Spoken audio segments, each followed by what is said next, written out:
ঘরে বউ নাই, বাড়িতে গেলে আসমুরগা ছাড়া কিচ্ছু দেখি না, মনটা ভাল লাগে না। রাস্তায় বাইরে এলাম, চারিদিকে তাকাইলাম, কাউরে দেখলাম না, মনটা খারাপ হয়ে গেল।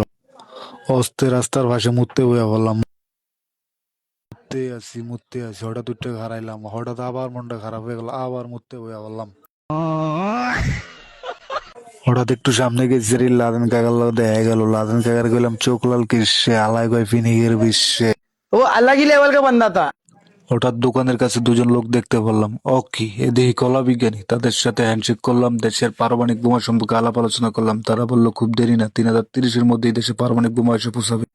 তাদের কথা শুনে মুত আর আটকে রাখতে পারলাম না, সুন্দর একটা পজিশন দেখে অস্তে মুততে বসে পড়লাম। দোকানের সামনে বসে হঠাৎ সাইকেলটা ধর মুততে আইসে, ওটার কথাটা মনে পড়লো। মুতার কথা যেহেতু আইসে, মুতাকে আর আটকে রাখা যায়, সুন্দর করে রাস্তার পাশে যে অস্তে মুততে বসে পড়লাম। মুততেই আছি, আবার উঠতে দাঁড়াইলাম। এক জায়গায় গিয়ে বারে বারে মুতা আসে, তাই জায়গাটা বদলাইলাম। জায়গাটা বদলে আবার হচ্ছে মুততে বসে পড়লাম। মুততে মুততে গলাটা শুকিয়ে গেছে, দেখি সামনের দোকান থেকে একটা আইসক্রিম খেয়ে আসি। কি দোকান দিয়ে বন্ধ, তাই বাইরে থেকে একটা আইসক্রিম পছন্দ করে নিজেই খেয়ে নিলাম। কি আইসক্রিম দিয়ে তদনগদ কাজ করে ফেলেছে। রাস্তার পাশে আবার হস্তে মুততে বসে পড়লাম। দূর, এত মুতলে মানুষ বাঁচে।